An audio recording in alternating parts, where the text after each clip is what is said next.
2026ના નવા વર્ષની શરૂઆત પહેલાં તમારા ઘર અને જીવનમાં સકારાત્મકતા લાવવા માટે વાસ્તુશાસ્ત્રના નિયમો ખૂબ જ મહત્વપૂર્ણ છે. વાસ્તુ મુજબ કરવામાં આવેલા ફેરફારો માત્ર આર્થિક સમૃદ્ધિ જ નહીં, પરંતુ માનસિક શાંતિ અને સારું સ્વાસ્થ્ય પણ લાવે છે. અહીં 2026ની શરૂઆત પહેલાં અનુસરવા જેવી વિગતવાર વાસ્તુ ટિપ્સ આપવામાં આવી છે. 1. ઘરની સફાઈ અને નકામી વસ્તુઓનો નિકાલ. ડિક્લટરિંગ. નવું વર્ષ નવી ઉર્જાનું પ્રતીક છે. વાસ્તુ મુજબ ઘરમાં પડેલી તૂટેલી અથવા બિનજરૂરી વસ્તુઓ નકારાત્મક ઉર્જા નેગેટિવ એનર્જી પેદા કરે છે. તૂટેલા કાચ અને વાસણો. જો ઘરમાં તૂટેલો અરીસો, ફોટો ફ્રેમ અથવા તિરાડ પડેલા વાસણો હોય તો તેને તાત્કાલિક દૂર કરો.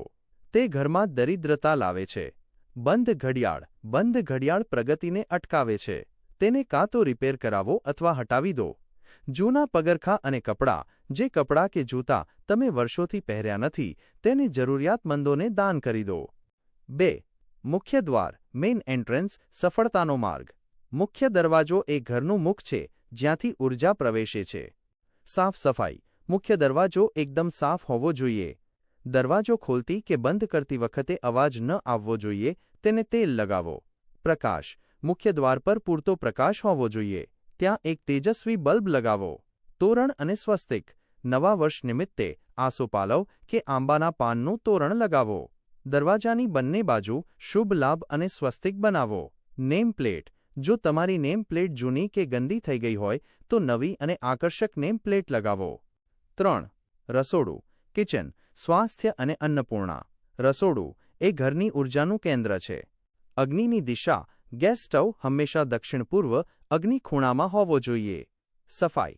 રસોડું ક્યારેય રાત્રે ગંદુ ન છોડવું. 2026ના આગમન પહેલાં ડબ્બાઓ અને પ્લેટફોર્મની ઊંડી સફાઈ કરો. ભોજનનો સંગ્રહ. અનાજના ડબ્બાઓ ક્યારેય ખાલી ન રાખવા. નવા વર્ષ પહેલાં રસોડામાં અનાજ અને મીઠું ભરી લેવું, જે સમૃદ્ધિ સૂચવે છે. 4. બેડરૂમ. બેડરૂમ સંબંધોમાં મધુરતા. દિશા. ઘરના વડાનો બેડરૂમ દક્ષિણ પશ્ચિમ નૈઋત્ય ખૂણામાં હોવો જોઈએ. ઇલેક્ટ્રોનિક્સ. બેડરૂમમાં ટીવી કે કમ્પ્યુટર ન રાખવા જોઈએ. જો હોય તો તેને રાત્રે કપડાથી ઢાંકી દેવા. ચિત્રો. બેડરૂમમાં હિંસક પશુઓ કે રડતા ચહેરાના ચિત્રો ન લગાવો. તેના બદલે રાધા કૃષ્ણ કે સુંદર કુદરતી દૃશ્યોના ફોટા લગાવો. 5. ઉત્તર દિશા અને સંપત્તિ. North direction.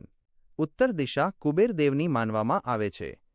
પાણીનું સ્થાન. ઉત્તર દિશામાં મની પ્લાન્ટ રાખવો અથવા પાણીનો કુંજો માટલું રાખવો ખૂબ શુભ છે.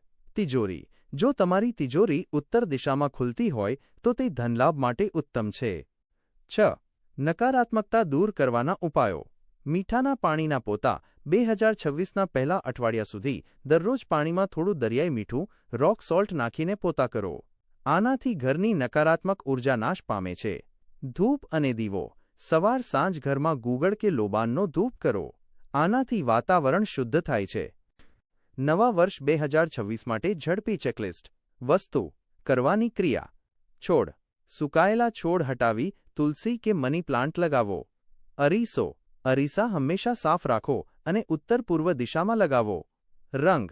દિવાલો પર આછા અને પ્રફુલ્લિત રંગો લાઇટ યેલો, પિંક, બ્લુ પસંદ કરો. પૂજા. ઘર. ઈશાન ખૂણામાં મંદિર હોવું જોઈએ. ત્યાં ગંદકી ન હોવી જોઈએ. નિષ્કર્ષ. વાસ્તુશાસ્ત્ર મુજબ જો તમારું ઘર વ્યવસ્થિત અને ઉર્જાવાન હશે તો 2026નું વર્ષ તમારા માટે આર્થિક, માનસિક અને શારીરિક રીતે ઉત્તમ રહેશે. આ ફેરફારો 2025ના છેલ્લા અઠવાડિયામાં જ કરી લેવા હિતાવહ છે. શું તમે તમારા ઘરની કોઈ ખાસ દિશા અથવા રૂમ માટે ચોક્કસ